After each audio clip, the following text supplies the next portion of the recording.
Arthur hadn't kept a meal down in 6 weeks. The expensive doctors blamed stomach ulcers. His paranoid underboss blamed slow-acting poison. Arthur knew it was just the smell of blood. It coated his throat day and night, turning prime rib to ash and vintage wine to battery acid. Then came Nora. She didn't serve him truffles or foam. She shoved a bowl of blistered tomatoes and burnt garlic pasta across his mahogany desk, smelling of cheap laundry soap and sweat. For the first time in years, Arthur salivated. The dining room was a tomb of imported marble and oppressive silence. At the head of a table long enough to seat 20, Arthur sat alone. He stared at the plate in front of him. Pan-sired duck breast with a cherry demi-glace resting on a bed of parsnip puree. It looked like a painting. It smelled like a corpse. Arthur picked up his silver fork. The metal was heavy cold against his knuckles. He cut a small, precise piece of the meat, dragging it through the dark red sauce. The color reminded him too much of the carpet in the warehouse down by the docks 2 nights ago. He closed his eyes, swallowed the bile rising in his throat, and put the meat in his mouth. He chewed once, twice. The texture was horribly soft, yielding against his teeth like rotting fruit. A cold sweat broke out across his forehead. He grabbed the linen napkin, spat the duck into it, and dropped it onto the pristine plate. "Take it away," he rasped. From the shadows near the doorway, Dominic stepped forward. Dominic was built like a freight train, wearing a suit that cost more than a car, but his eyes were tight with the kind of worry he usually reserved for federal indictments.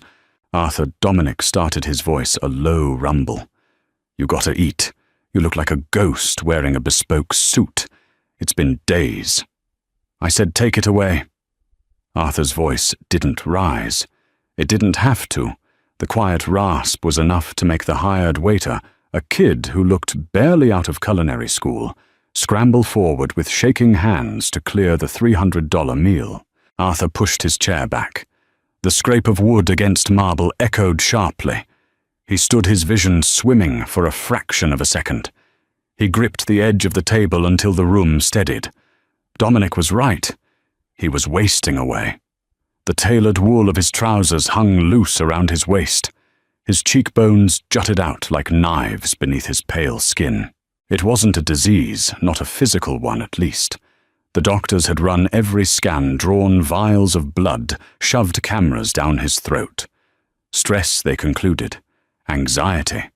They prescribed pills that made his mouth dry and his mind foggy. He stopped taking them. A boss with a foggy mind was a dead boss. The truth was simpler and much worse. Arthur's body was rejecting his life. Every time he smelled roasting meat, he smelled the iron tang of violence. Every time he tasted wine, he tasted the adrenaline and fear of the men who begged him for their lives. His palate had become a cursed thing, translating luxury into guilt, flavor into disgust. He was starving to death in a house that boasted a walk-in refrigerator the size of a studio apartment, stocked with caviar truffles and Wagyu beef. He walked past Dominic without another word, heading for his study. He needed a drink, though even the scotch tasted like smoke from a burning building lately. Down in the bowels of the estate, the kitchen was in chaos. Chef Pascal was throwing a tantrum, hurling a copper saucepan into the industrial sink. "Philistine!" Pascal shrieked. "He has no palate. He is a thug with a black card. I cannot work in these conditions." Nora ignored him. She was on her hands and knees, scrubbing the grout beneath the massive 6-burner Wolf range. The harsh chemical smell of bleach stung her nose, but it was better than the smell of Pascal's heavy, rich sauces, which had been making her nauseous since she clocked in at 5 a.m. Nora was not a chef. She was the newest maid, hired 3 days ago through an agency that specialized in discreet staff for high-net-worth individuals. It was code for turning a blind eye to the men with holstered guns pacing the perimeter. Nora didn't care about the guns. She cared about the $35 an hour, the double overtime, and the fact that she was exactly 4 paychecks away from keeping her brother's legs from being broken by a loan shark in South Boston. She scrubbed harder. The brush bristles snapped against the tile. "You," Pascal snapped, pointing a trembling, flour-dusted finger at her. "Clean up this duck. Throw it out. The boss is fasting again. A tragedy of culinary ignorance."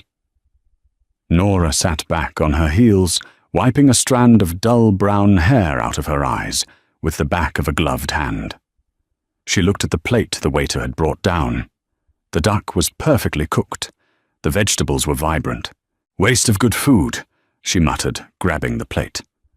"What did you say?" Pascal demanded. "I said I'll take care of it." Nora lied, dumping the contents into the garbage disposal and flipping the switch. The loud grinding noise drowned out whatever French insult Pascal hurled at her next. She watched the expensive meal turn to mush and vanish. Her own stomach let out a hollow, aching growl. She hadn't eaten since yesterday afternoon, a stale bagel on the bus ride over. But she wouldn't eat Pascal's food. It looked too fussy, too rich. It looked like the kind of food that made you weak. Nora stripped off her rubber gloves. Her shift was supposed to end in 20 minutes, just enough time to make something real before she had to catch the bus back to her damp, drafty apartment. The kitchen was empty. Pascal had stormed out, threatening to resign for the 3rd time that week. The other staff gave the kitchen a wide berth when the chef was on a rampage. Nora opened the massive stainless steel refrigerator. It was a monument to excess. Jars of imported preserves, slabs of marbled meat, delicate greens wrapped in damp cloth. It made her angry, this sheer volume of untouched sustenance, while her brother was eating instant ramen in the dark because they couldn't afford the electricity bill. She ignored the expensive cuts. She dug into the crisper drawer and found a handful of tomatoes that had gone slightly soft, past their prime for Pascal's salads, destined for the trash.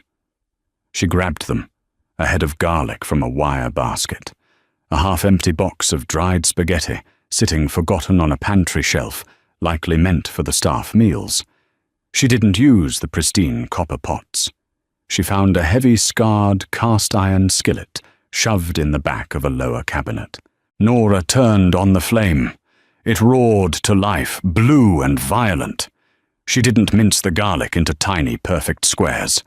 She smashed the cloves with the flat of a knife, the wet crack echoing in the empty kitchen. She threw them into the skillet with a heavy glug of olive oil. She wanted the garlic to burn a little. Not a lot, just enough to catch the edge of the pan and turn golden brown, releasing a sharp, bitter, deeply savory smell. It was the smell of her grandmother's cramped kitchen in Queens.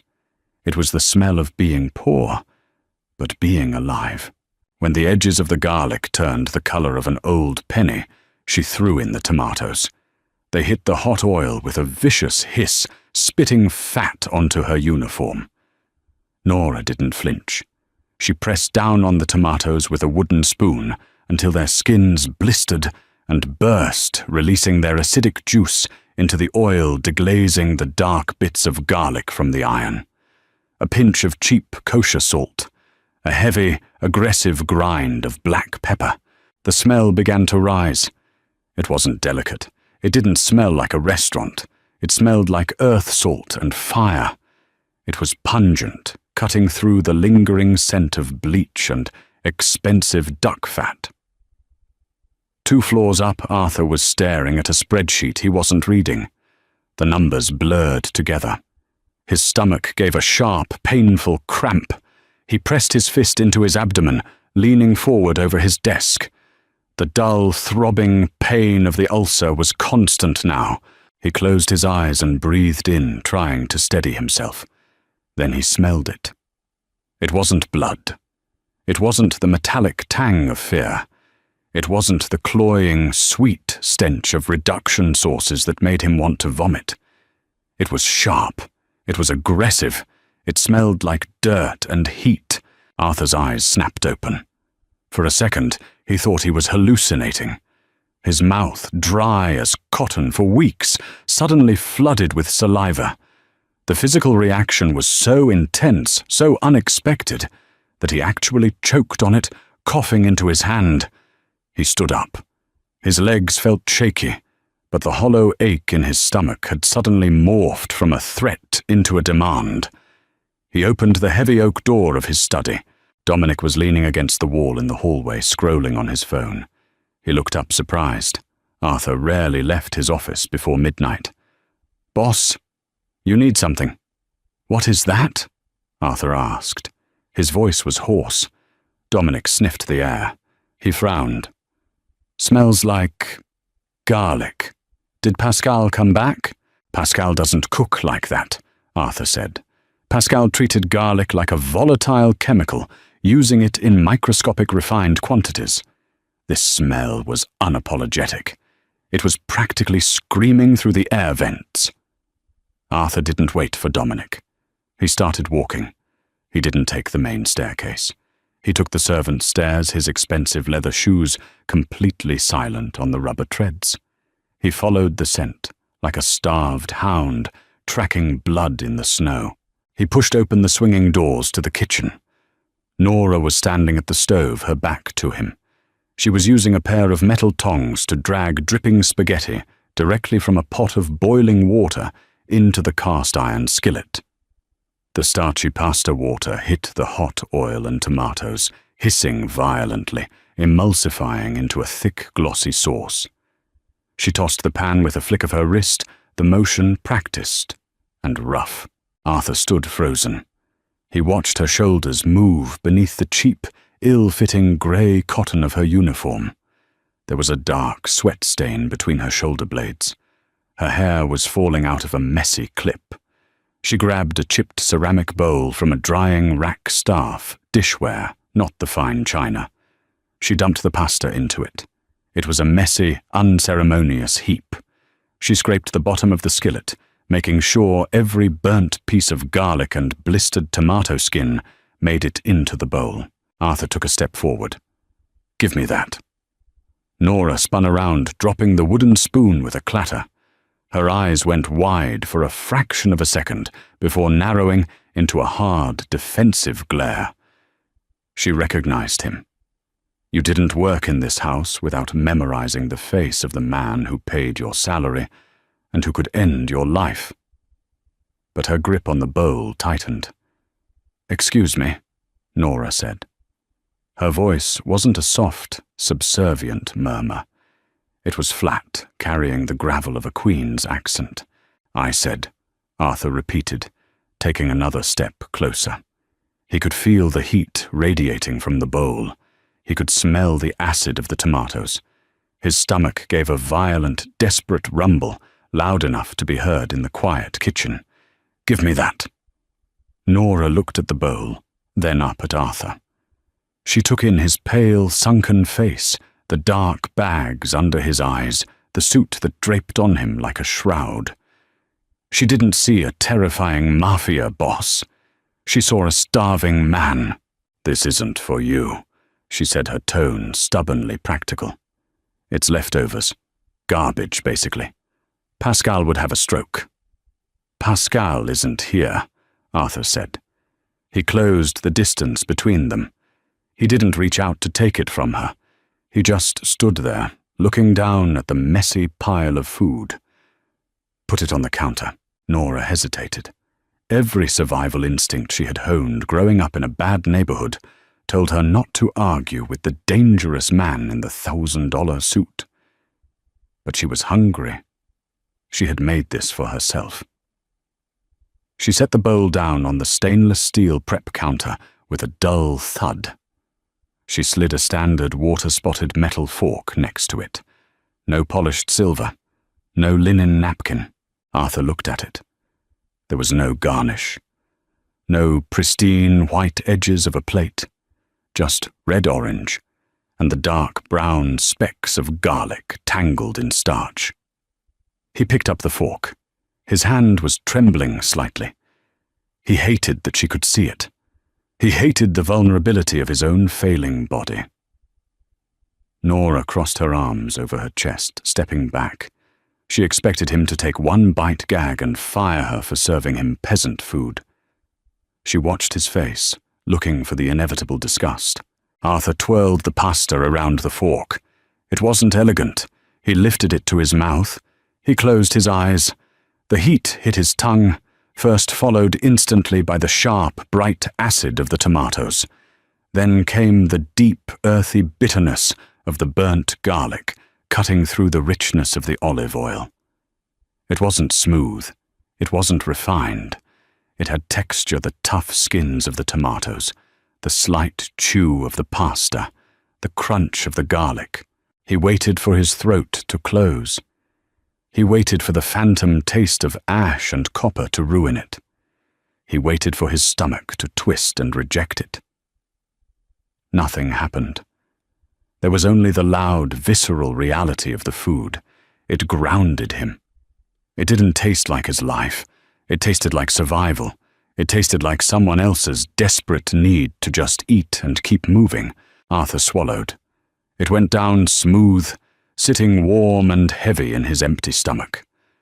A strange, shuddering sigh escaped his lips, a sound so raw and pathetic he would have killed any of his men for hearing it. He opened his eyes. He didn't look at Nora. He looked blindly at the tiled wall behind the stove, and he took another bite. Then another. The silence in the kitchen was broken only by the scrape of metal against ceramic, and the wet, frantic sounds of a man eating, as if he hadn't seen food in a decade. He abandoned all etiquette. He leaned over the counter, shoveling the pasta into his mouth, grease shining on his lips. He didn't chew thoroughly. He just consumed. Nora watched her initial annoyance melting into a profound, uncomfortable shock. She had seen junkies eat like this after a bender. She had never seen a man who owned half the city eat like a feral dog. A drop of tomato oil fell, staining the lapel of his grey suit. He didn't notice. He scraped the bottom of the bowl, hunting for the last slivers of garlic, the metal fork screeching against the ceramic. When the bowl was empty, Arthur set the fork down. He gripped the edge of the metal counter with both hands, his head bowed, breathing heavily through his nose. His knuckles were white. Nora didn't move. The air between them was incredibly thick, charged with a strange, ugly intimacy. She had just witnessed something deeply private. A fracture in his armor. Arthur finally turned his head to look at her. There was color in his cheeks now. The dead, flat look in his eyes had been replaced by something sharp and alert. "What's your name?" he asked. The hoarseness was gone from his voice. It was deep authoritative, but grounded. "Nora," she said, keeping her chin up. Nora Hayes. Arthur stared at her. He took in the cheap uniform, the defensive posture, the calloused hands that had smashed the garlic. She smelled like bleach and hot oil. There was nothing soft about her. Nothing gentle. "You're not a chef," he stated. It wasn't a question. "I'm a cleaner," Nora replied flatly. "I clean the floors. I was just off the clock, making my lunch." Arthur looked back at the empty bowl. His stomach didn't hurt. For the first time in 6 weeks, the gnawing anxiety in his gut was quiet. The food sat there like an anchor, holding him down to the earth, stopping him from drifting away into the smoke and blood of his own mind. He pulled a crisp white linen handkerchief from his pocket and wiped his mouth, erasing the grease. He stood up straight, smoothing his ruined lapel. He was the boss again. But the shift in power in the room was palpable, and they both felt it. "Pascal is fired," Arthur said quietly. Nora frowned. "He's going to have a fit. And who's going to cook for you? The agency doesn't send replacements for a week." Arthur stepped away from the counter, walking toward the swinging doors. He paused, turning back to look at her over his shoulder. The look in his eyes was calculating, stripped of its former exhaustion. It was a terrifying look. "You are. Arthur said. "I told you I'm a cleaner." Nora shot back, her pulse spiking. "I don't know how to make demi-glace or foam or whatever the hell you people eat. I made you scrap pasta because I was starving." "Good," Arthur said, his voice dropping into a register that sent a shiver down her spine. "I don't want foam. I want scrap pasta. You cook for me, every meal. I have a contract. I clean. I'll triple your hourly rate." Nora's mouth clicked shut. 3 times her rate. That would pay off her brother's debt in a month. It would get them out of the damp apartment. She swallowed hard, her practical mind warring with her instinct to run far away from this intense, broken man. 5 times, Nora blurted out before she could stop herself. "And I don't wear a uniform while I do it. Polyester makes me sweat." Arthur stared at her for a long, quiet moment. A very slow, dark smirk ghosted across his lips. It was a rusty expression, like a muscle he hadn't used in years. 5 times, Arthur agreed. "Be back here at 7 for dinner." He pushed through the swinging doors, leaving Nora alone in the kitchen with a dirty cast-iron pan and an empty bowl. She stared at the spot where he had stood. She had just extorted a Mafia Boss, and worse, she had to figure out what to cook him next. 7 o'clock arrived with the heavy, oppressive silence that always settled over the estate when the sun went down. Nora stood in the center of the cavernous kitchen. She was no longer wearing the grey polyester uniform. She wore faded blue jeans and an oversized black wool sweater that had belonged to her father. It smelled faintly of mothballs and old rain, a scent she had tried to wash out twice. She stared down at the butcher block. On it sat a massive 3-pound slab of beef chuck. It was a tough, unyielding cut of meat riddled with connective tissue, the kind of meat you bought when you needed to feed 4 people on $10. Next to it sat a mesh bag of yellow onions, their papery skins shedding onto the clean wood, and 2 tall cans of cheap domestic lager she had demanded Dominic buy from the corner bodega. Dominic had looked at the beer cans like they were radioactive, but he had handed them over. Nora grabbed a heavy steel cleaver. She didn't bother trimming the fat. She hacked the beef into large, uneven chunks. The blade hit the board with a rhythmic, violent thwack. She threw the meat into a bowl, tossing it with a handful of coarse flour salt and enough black pepper to make her sneeze. The cast-iron skillet was smoking hot. She dumped the meat in. It seared instantly, a loud, aggressive sizzle filling the room. The smell of browning animal fat and scorched flour hit the air. It was a heavy working-class smell. It was the scent of a long shift at a factory of radiators hissing in winter. She roughly chopped 3 onions, not caring if the pieces were uniform. Tears pricked her eyes from the sharp, stinging sulfur. When the meat was crusty and dark brown on all sides, she threw the onions straight into the pan. They hissed and spit, soaking up the rendered beef fat. The kitchen doors swung open. Dominic walked in. He stopped dead in his tracks, his broad nose wrinkling. "Jesus Christ," Dominic muttered. "It smells like a dive bar in here. What are you doing?" "Cooking." Nora set her back to him. She cracked the pop tab on the first can of lager. It gave a sharp fizz. She poured the cheap beer directly into the hot pan. The alcohol hit the heat and exploded into a thick, yeasty steam that smelled sharply of hops and burnt sugar. She scraped the bottom of the pan with a wooden spoon, loosening the dark, crusted bits of meat and flour. "Arthur eats Wagyu," Dominic said, stepping closer. His tone was a warning. "He eats food flown in from Japan, not whatever the hell that is. You're going to make him sick." "Your chef's fancy food is what made him sick?" Nora shot back, dumping the whole mixture into a deep Dutch oven. "He wants this. If he fires me, fine. But this is what he gets." She shoved the heavy pot into the oven, slamming the door shut with a solid clank. "You got a lot of nerve for a girl who was scrubbing baseboards this morning," Dominic noted.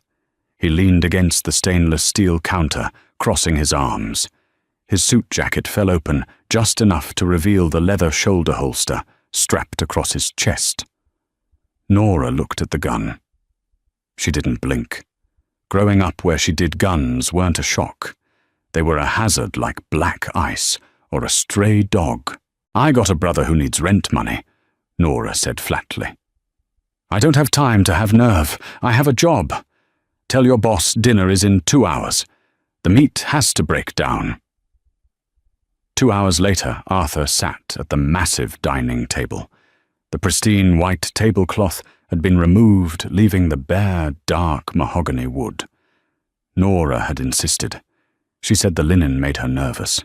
She walked into the dining room carrying a thick ceramic bowl with 2 hands. She didn't use a serving cart. She set it down in front of him. It was a dark, muddy brown stew. Thick, viscous gravy clung to jagged pieces of beef that had cooked down to absolute submission. Large, translucent chunks of onion floated in the sauce. Beside the bowl was a plate of rough mashed potatoes she had left the skins on, full of lumps, drowning in a pool of melted salted butter. Arthur stared at it. There was no color contrast. It wasn't beautiful. It looked like mud. He leaned forward, inhaling. The smell hit him like a physical blow. The sharp, alcoholic tang of the reduced beer. The deep, caramelized sweetness of the onions. The heavy, iron-rich scent of the beef. It bypassed his brain entirely and went straight to his gut.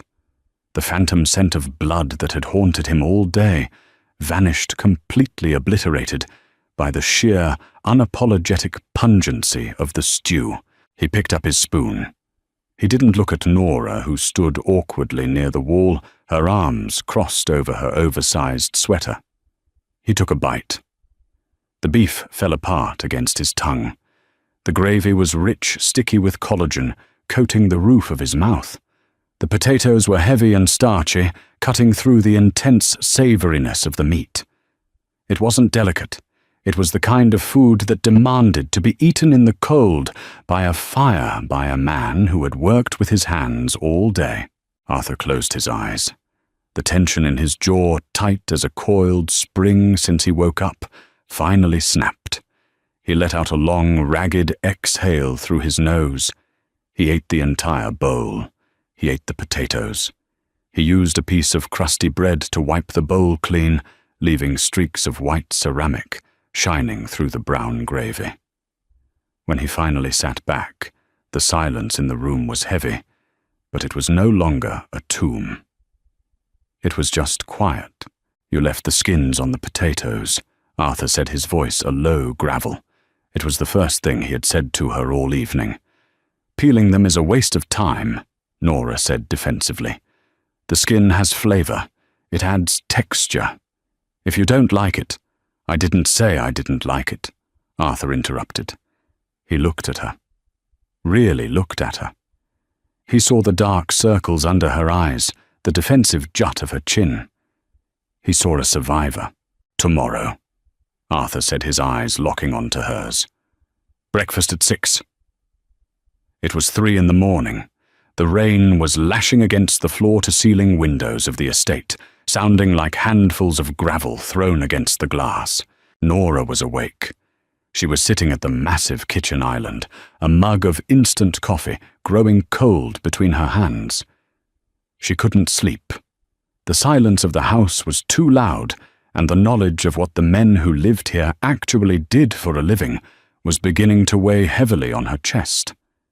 She heard the heavy oak front door open and close. Muffled voices in the foyer. Dominic's low, urgent rumble, Arthur's sharp, clipped responses. A few minutes later, the kitchen doors swung open. Arthur walked in. He looked terrible. His suit jacket was missing. His white dress shirt was unbuttoned at the collar, the silk tie hanging loose. His hair, usually combed back with absolute precision, was messy falling over his forehead. but it was his hands that made Nora freeze. His right hand was trembling slightly. The knuckles were split red and raw, swelling violently against the pale skin. There was a dark, rusty smear across the cuff of his white shirt. Blood. The smell rolled off him in waves, not the metallic tang of an accidental cut, but the heavy coppery stench of violence. The cold night air clinging to his clothes couldn't mask it. It smelled like terror and raw meat. Arthur stopped when he saw her. He looked at his own hand, then quickly shoved it into his pocket, his jaw clenching so hard Nora thought his teeth might crack. The panic was back in his eyes, the wide, hollow look of a man drowning in his own mind. He took a step backward toward the door, his breathing turning shallow and fast. The nausea was rising in him again. She could see it in the pale cast of his face. Nora didn't gasp. She didn't ask what happened. She grew up with men who came home with busted knuckles and secrets. You didn't ask. You just dealt with the aftermath. She stood up her chair, scraping loudly against the tile. The noise snapped Arthur's attention, back to her. "Sit down," Nora said. Her voice was flat, devoid of pity or fear. Arthur hesitated, staring at her like a cornered animal. "I said sit down," she repeated, turning her back to him. She walked over to the stove. "Before you pass out on my clean floor." She heard the slow, heavy drag of his footsteps, followed by the squeak of a leather bar stool. He sat at the island, his head bowed, his uninjured hand gripping the marble countertop like a lifeline. Nora turned on the flame, under a flat steel griddle. She didn't go to the fridge for duck or caviar. She grabbed half a loaf of dense, sour rye bread she had bought at a Polish bakery that afternoon. She sliced 2 pieces, thick as paving stones. She dropped a heavy knob of salted butter onto the hot steel. It melted instantly, bubbling and spitting, turning a nutty, foamy brown. She threw the bread down. It sizzled violently, soaking up the fat. Next to the bread, she cracked 2 eggs. The oil snapped against the egg whites, frying the edges instantly, making them curl and turn dark, crispy brown. The smell of the burning butter and frying eggs rapidly filled the kitchen. It was harsh, fatty, and utterly overpowering. It pushed the cold, metallic smell of blood out of the air, suffocating it, beneath a blanket of diner grease and toasted rye. Nora flipped the eggs, letting the yolks set just enough so they wouldn't run, then slid them onto the toasted bread.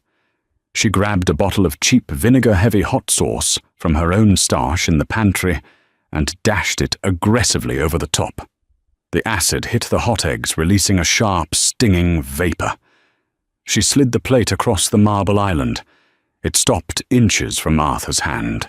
Next to the plate, she set down a mug of black coffee. Not espresso, drip coffee. Bitter, dark, and scalding hot. "Eat," she commanded, grabbing a rag to wipe down the stove. Arthur slowly lifted his head. He looked at the plate. The edges of the eggs were jagged and burnt. The hot sauce bled into the butter-soaked bread. It was a violent-looking meal. He breathed in. The sharp vinegar and burnt butter invaded his sinuses. The cloying, sickening smell of iron was gone. He pulled his right hand out of his pocket. His knuckles throbbed, stiff and painful. He awkwardly picked up the heavy sandwich with both hands, ignoring the pain. He took a bite. The crunch of the fried egg and the toasted rye echoed loudly in the quiet kitchen. The harsh acid of the hot sauce cut through the heavy butter, shocking his palate. It was rough. It was loud food. It demanded his attention, forcing him out of his own head and into the physical sensation of chewing, swallowing, burning his tongue on the hot coffee. Nora scrubbed the pristine steel counter, keeping her eyes on her work. She didn't watch him eat.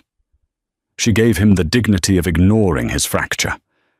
When the plate was empty, Arthur sat back. The violent trembling in his hands had stopped. The color had returned to his face, cutting through the ghostly pallor. You shouldn't be awake, Arthur said. His voice was ragged, exhausted but steady. I'm on 5 times my normal rate, Nora replied without turning around. I'm awake when I need to be. Arthur looked down at his bruised knuckles. The pain was sharp, but it was just pain. The sickening guilt, the ash in his mouth, it was gone, grounded into dust by the harsh, biting flavor of vinegar and burnt butter. Thank you, he said. The words were quiet, almost entirely swallowed by the vast kitchen. Nora stopped wiping the counter. She wrung out the rag, her hands tight. Don't thank me. Just wash your hands before you eat next time. You'll get grease on the marble. A short, dry sound escaped Arthur's throat. It took Nora a second to realize it was a laugh. 2 weeks later, the sanctuary of the house was breached. Dominic was pacing the kitchen, running his hands over his bald head. His anxiety was practically radiating off him, smelling like cheap cologne and stale sweat. They're not just captains. Nora, Dominic said, gesturing wildly toward the dining room doors. It's Carmine. It's Leo. These guys practically run the ports. When Arthur hosts a sit-down, they expect to be treated like kings. Pascal used to make a 5-course tasting menu. Venison, white truffles. You can't serve them diner food. Nora was standing over the stove, unfazed. She was wearing a white apron over a faded band t-shirt. Her hair was tied back in a messy knot. I don't know how to cook venison, Nora said, violently stirring a massive pot of deep red sauce. The smell of crushed tomatoes, sweet fennel seed and roasted garlic was thick enough to chew. And I don't care who they are. They're men. Men get hungry. They'll eat what I make. Arthur is finally getting his strength back, Dominic pleaded. He looks alive again. If you embarrass him in front of Carmine, Carmine will smell blood in the water. He'll think Arthur has gone soft. You don't understand these people. I understand people, Nora said, turning off the flame. She grabbed a heavy, deep ceramic baking dish. Grab that bowl of mozzarella, the big one. Dominic sighed a sound of utter defeat and handed her a massive stainless steel bowl filled with pounds of shredded low-moisture mozzarella cheese. Nora began layering. A thick coat of the rich, oily red sauce at the bottom. A mountain of perfectly al dente rigatoni. Slices of spicy Italian sausage, the casings charred black in the pan. Then she buried it all in a snowfall of mozzarella and sharp pecorino. She repeated the process until the dish was overflowing. She shoved it into the oven, cranking the heat up to 450 degrees. 40 minutes, Nora said, wiping her hands on her apron. Get them some drinks. In the dining room, the atmosphere was suffocating. The air was thick with the smoke of expensive cigars and the sharp tension of men who didn't trust each other.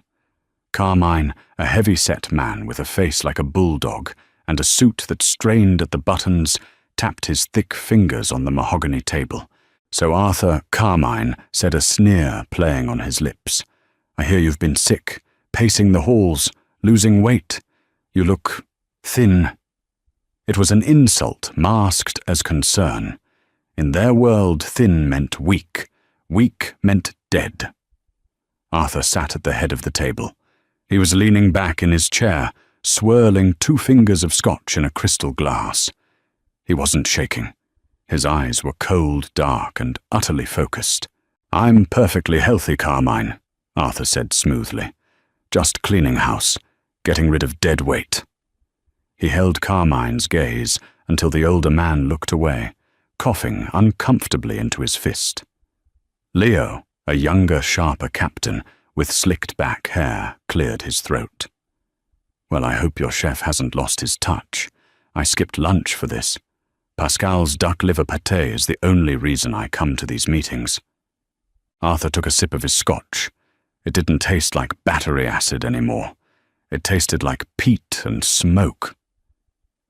Pascal is no longer with me. Carmine raised an eyebrow. No, who's cooking then?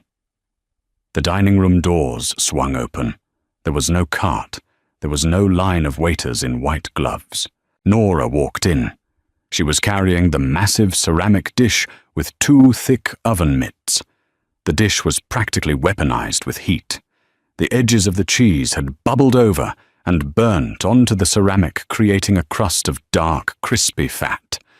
The sauce was literally boiling, popping thick red bubbles that released columns of steam, smelling of garlic fat and hot starch.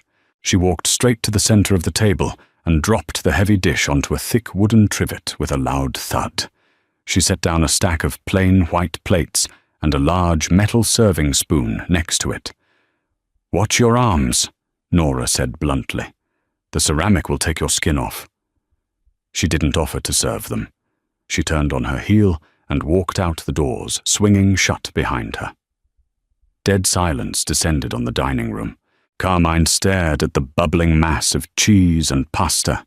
His face turned a dangerous shade of red. He looked at Arthur. "What the hell is this?" Carmine demanded, his voice thick with outrage. "Baked ziti. You're serving me baked ziti at a sit-down. Is this a joke, Arthur?" "Are we at a church? Basement?" "Potluck," Leo sneered, pushing his chair back slightly. "It looks like slop. I'm not eating peasant food." Arthur didn't move. He looked at the bubbling pasta. The edges where the cheese had burned black. The rich oil separating from the sauce and pooling in the corners. His mouth began to water. He set his scotch glass down. The clink of crystal on wood sounded like a gunshot in the quiet room. Arthur leaned forward. The relaxed posture vanished, replaced by a coiled, terrifying intensity. The aura of the ruthless, violent man who had taken the city by force snapped back into place. He looked at Carmine. His eyes were dead black pits. "You're going to eat it," Arthur said. His voice barely above a whisper, but it carried the weight of a death sentence. Carmine's outrage faltered, replaced by a sudden, chilling spike of fear. He swallowed hard. "You're going to pick up that spoon." Arthur continued his gaze, shifting slowly to Leo, freezing the younger man in his seat. "You're going to serve yourself, and you are going to enjoy it." No one breathed. The only sound in the room was the violent hissing of the hot fat in the baking dish. Arthur slowly reached out, picked up a white plate, and slid it toward Carmine. "Eat, Carmine. It's family style."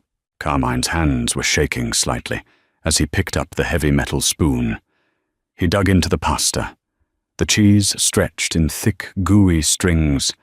He dropped a massive portion onto his plate, the hot sauce splashing onto the pristine mahogany. He didn't care. He picked up his fork and took a bite, burning his tongue in his haste. He chewed. His eyes widened. It wasn't elegant, but it was spectacular. The heavy salt of the pecorino, the sweet spice of the fennel sausage, the perfect resistant chew of the pasta. It tasted exactly like Sunday dinner at his grandmother's house in Brooklyn 50 years ago, before the money, the blood, and the paranoia. Leo served himself next in terrified silence. He took a bite, and the sneer melted entirely off his face, replaced by a look of stunned, greedy focus. Within 5 minutes, the silence in the room was broken only by the scrape of silverware against plates and the heavy, animalistic sounds of men eating rapidly. The tension broke. They weren't mob bosses anymore.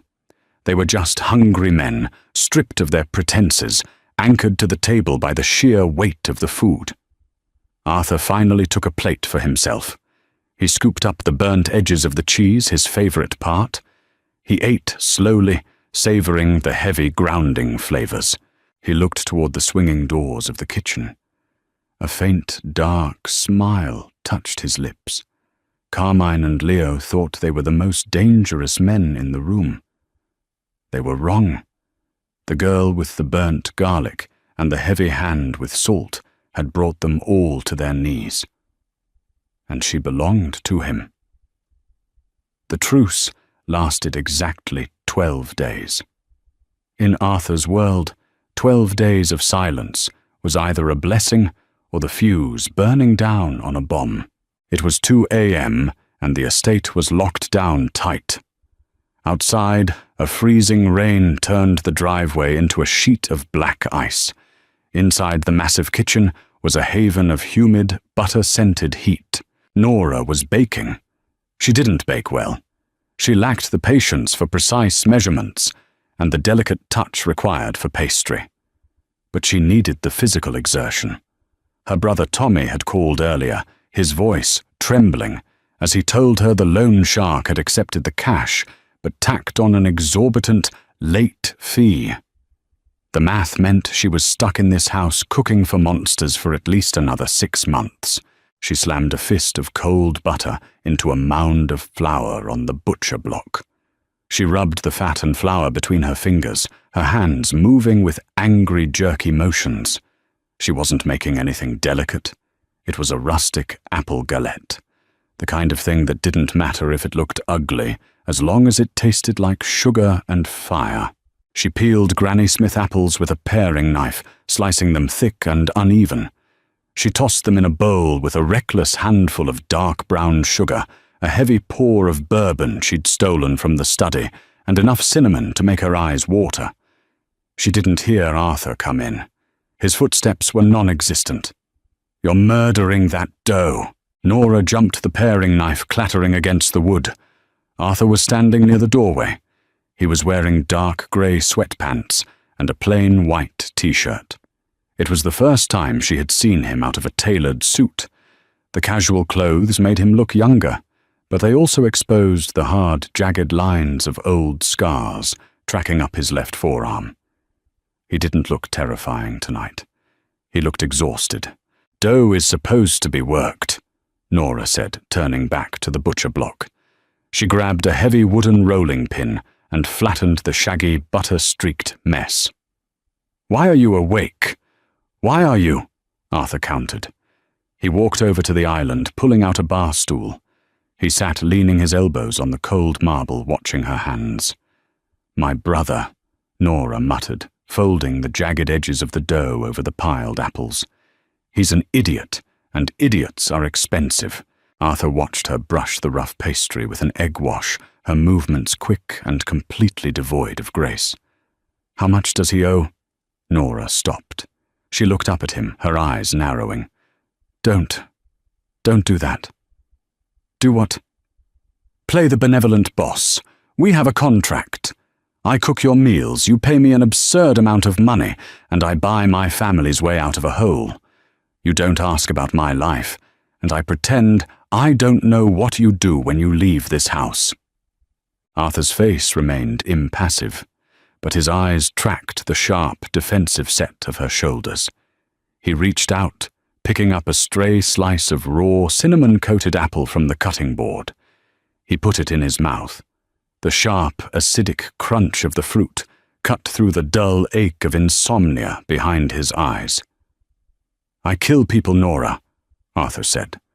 The words dropped into the quiet kitchen like heavy stones.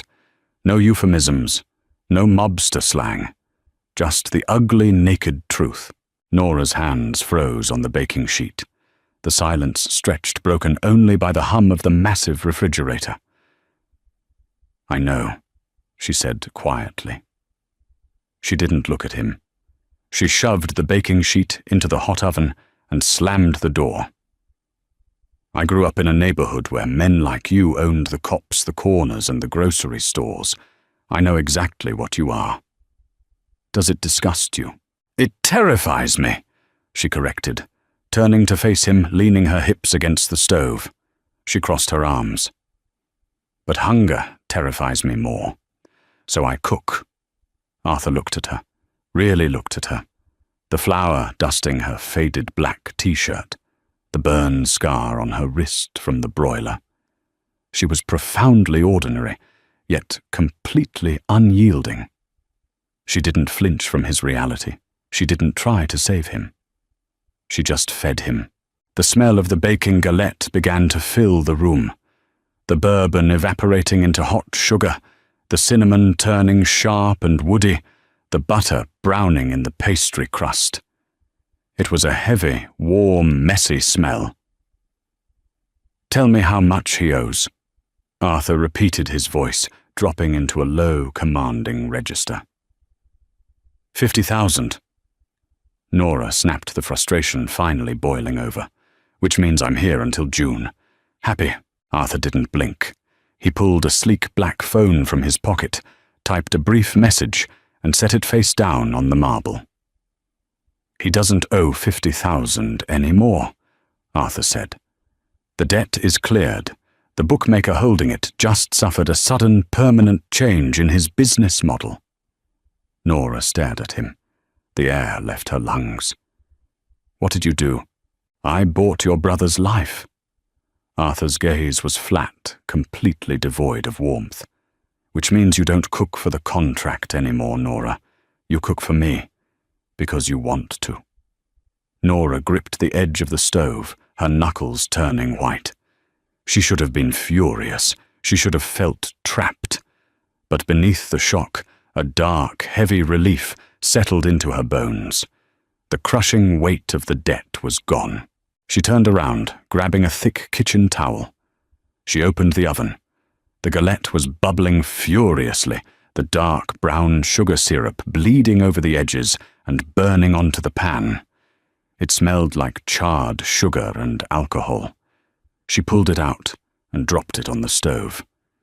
She grabbed a knife, cut a massive, messy slice, the hot filling collapsing onto the plate. She didn't bother with a fork. She slid the plate across the island. "It's going to burn your mouth," she said, her voice shaking slightly. Arthur picked up the slice with his bare hands. He didn't care about the heat. He took a bite. The burnt sugar cracked against his teeth, followed by the soft, tart fire of the bourbon-soaked apples. It was too sweet. It was too sharp. It was perfect. The explosion rattled the heavy crystal glasses in the dining room cabinets. It happened at 4:15 p.m. on a Tuesday. Nora was deep-frying chicken thighs in a massive cast-iron Dutch oven. The hiss and pop of the hot peanut oil drowned out the initial sound, but the violent shaking of the floorboards was unmistakable. Then came the shouting. The heavy kitchen doors flew open. Dominic burst in.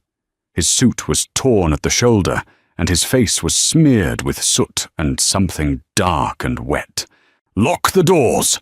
Dominic roared at one of the guards trailing behind him. He turned to Nora, his eyes wild. "Clear the island! Now!" Nora didn't ask questions. She grabbed the cutting boards, the bowls of seasoned flour, the knives, and swept them onto the floor with a chaotic crash. Two men hauled Arthur into the kitchen. He was unconscious. His head rolled back, his face a terrifying ash-grey color. His expensive wool overcoat was heavy and soaked black on the right side. The smell hit Nora before they even got him to the marble counter. It was a suffocating metallic wave. Iron pennies and wet earth, the scent of a slaughtered animal. It punched through the smell of the frying chicken, thick and cloying. They hoisted Arthur onto the pristine marble island. The blood immediately pooled stark and violent against the white stone. Carmine's guys. Dominic was hyperventilating his hands, pressing a balled-up suit jacket against Arthur's ribs. "A car bomb at the safe house. He took shrapnel. Doctor's 10 minutes out." Arthur groaned, his eyes fluttering open. The pain was secondary. The immediate violent reaction of his body was visceral. His pupils dilated. He smelled the blood, his own blood. The phantom scent that had starved him for weeks was suddenly real, coating his throat, filling his lungs. He violently turned his head to the side and retched dryly, his body convulsing against the marble. "Hold him still!" Dominic yelled, pressing harder on the wound. Arthur's eyes found Nora. They were panicked, wild. The grounded, terrifying boss was gone. He was drowning in the metallic stench. His lips moved, but only a wet gasp came out. Sick. Nora's mind went blank, and then the cold mechanical instincts of her upbringing kicked in. She didn't look at the blood. She looked at his face. She turned to the stove. The Dutch oven of peanut oil was still rolling, smoking slightly. Next to it was a small pot where she had been simmering leftover chicken bones and onion scraps for stock. She grabbed a thick ceramic mug. She plunged it into the simmering pot, coming up with a cloudy yellow broth. She didn't strain it. She grabbed the salt cellar and threw a heavy, aggressive handful of coarse sea salt into the hot liquid. She ground black pepper into it until the surface was black. She grabbed a bottle of cheap white vinegar from the counter and dumped a splash in. It wasn't food. It was a chemical intervention. Nora pushed past the guards. "Move!" She snapped at Dominic. "Are you crazy? He's bleeding out!" Dominic yelled. "He's going into shock, and he's going to choke on his own vomit!" Nora shouted back, wedging herself between Dominic and Arthur's head. She grabbed Arthur by the jaw. Her hands were covered in flour and grease, but her grip was like iron. She forced his head to turn toward her. "Arthur, look at me," she ordered. His eyes were rolling back. The smell of his own torn flesh was suffocating him. Nora brought the steaming mug to his lips. "Drink this. Swallow it. Now." She tipped the hot liquid into his mouth. Arthur choked, coughing weakly. The broth hit the back of his throat. It was violently salty. The vinegar burned his nasal passages like ammonia. The aggressive bite of the black pepper scoured his tongue. It was agonizing. It was sharp. It entirely obliterated the smell of the blood. The overpowering sensory shock of the hot, salty acid grounded him instantly. The nausea broke. His chest heaved, pulling in a massive, ragged breath of air. "Again!" Nora commanded, tipping the mug higher. Arthur swallowed the rest of it. The burning liquid settled in his stomach, a heavy, hot stone, anchoring him to his own body. He closed his eyes, his breathing slowing from frantic gasps to ragged, painful pulls. "Doctor's here!" A guard yelled from the hallway. A man in a trench coat rushed in, dropping a black medical bag onto the bloody marble. He shoved Nora out of the way without looking at her. Nora stumbled back against the stove. She looked at the mug in her hand. It was smeared with Arthur's blood, where she had forced it against his mouth. She looked at the island. The pristine white marble was ruined. She turned off the burners. The kitchen was silent, except for the frantic clicking of the doctor's instruments and Dominic's heavy breathing. Arthur was biting down on a leather belt as the doctor dug into his side. But through the sweat and the agony, his eyes found Nora standing by the stove. He didn't look away. Even as they stitched him back together, he kept his eyes locked on her breathing, in the lingering smell of vinegar and hot oil that clung to her clothes. It was 2 days before Arthur walked again. The house had been a fortress of paranoid silence. Dominic had spent 48 hours eradicating Carmine's crew from the city.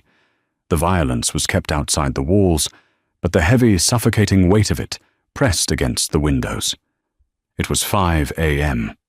The sky outside was the color of bruised iron. Nora was in the kitchen. She hadn't left the estate. She hadn't slept in a bed, opting for the small cot in the pantry. She felt dirty, exhausted, and hollowed out. She was standing at the sink, mechanically scrubbing the same cast-iron skillet for the 3rd time just to keep her hands moving. The soft squeak of rubber on tile made her pause. She turned off the faucet. Arthur was standing in the doorway. He was wearing loose pajama pants and a grey t-shirt. His right side was heavily bandaged, making his posture stiff and slightly hunched. He looked pale, gaunt, and completely drained. He looked like a man who had survived a shipwreck. He didn't say anything. He walked slowly, painfully toward the island. He didn't look at the spot where he had bled all over the marble. He looked at her. Nora dried her hands on a towel. She didn't ask how he felt. She didn't offer pity. Pity was useless in this room. "Sit," she said softly. Arthur sank onto the bar stool with a suppressed grimace. He leaned his left forearm on the counter, resting his forehead against his hand. He was shivering slightly, a residual effect of the blood loss and the painkillers. Nora turned to the stove. She didn't ask what he wanted. She knew what he needed. She grabbed a small saucepan. She poured in a cup of whole milk and a heavy splash of heavy cream. She dropped in a thick slice of salted butter. She turned the heat low, letting it simmer. She took a hunk of stale sourdough bread from the bread box. She tore it into rough, jagged pieces, dropping them directly into a deep bowl. When the milk mixture was steaming, bubbling slightly at the edges, she took it off the heat. She cracked a tremendous amount of black pepper into it, enough to make it look grey, and added a generous pinch of flaky sea salt. She poured the scalding peppery milk directly over the stale bread. It was milk toast. It was Depression-era food. It was what her grandmother made when someone was too sick to chew, but too hungry to sleep. It smelled intensely of warm dairy, sharp pepper, and yeast. She carried the bowl over and set it in front of Arthur. She handed him a spoon. Arthur lifted his head. He looked at the bowl. The bread was already softening, soaking up the rich, salted milk. It looked like mush. He picked up the spoon. His hand wasn't trembling this time. He took a bite. It was soft, yielding completely against his tongue. The rich, heavy fat of the butter and cream coated his throat, soothing the rawness left behind by the shouting and the vomit. The sharp bite of the black pepper cut through the richness, waking up his palate without overwhelming his fragile stomach. The salt grounded him. It tasted like safety. It tasted like a locked door. Arthur ate slowly, mechanically. The shivering stopped. The terrifying hollow feeling in his chest began to recede, replaced by the heavy, warm weight of the soaked bread. Nora stood on the opposite side of the island. She watched him eat. The adrenaline that had kept her going for 2 days finally crashed, leaving her utterly exhausted. She leaned against the counter, her shoulders slumping. Dominic handled Carmine, Arthur said quietly, his voice raspy. He didn't look up from the bowl. I figured, Nora replied flatly. He's dead. His lieutenants are dead. It's over. Nora crossed her arms. Until the next one.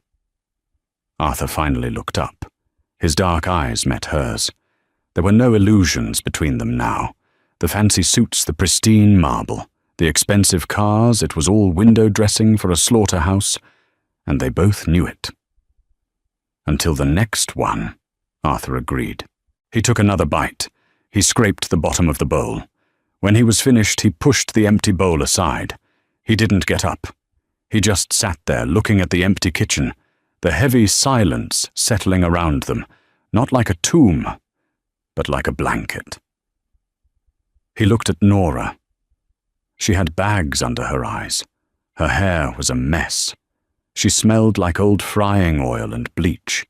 She was the most beautiful thing he had ever seen, purely because she was real. You didn't go home, Arthur noted. I have a job, Nora said, her chin lifting in that stubborn, defensive way he had come to rely on. Arthur reached across the marble. He didn't grab her hand. He just rested his fingers near hers. His skin was warm. You're not a maid anymore, Nora. I know, she said quietly. She looked down at his hand, tracing the scarred knuckles with her eyes. She didn't pull away. She wasn't a maid. She wasn't a chef. She was the anchor holding a monster to the earth. She fed the wolf, and in return, the wolf belonged to her. What do you want for dinner? Nora asked, her voice steady. Arthur let out a long, slow breath. The phantom scent of blood was completely gone, replaced entirely by the smell of warm milk, black pepper, and her. Whatever you make, Arthur said. Just burn the garlic.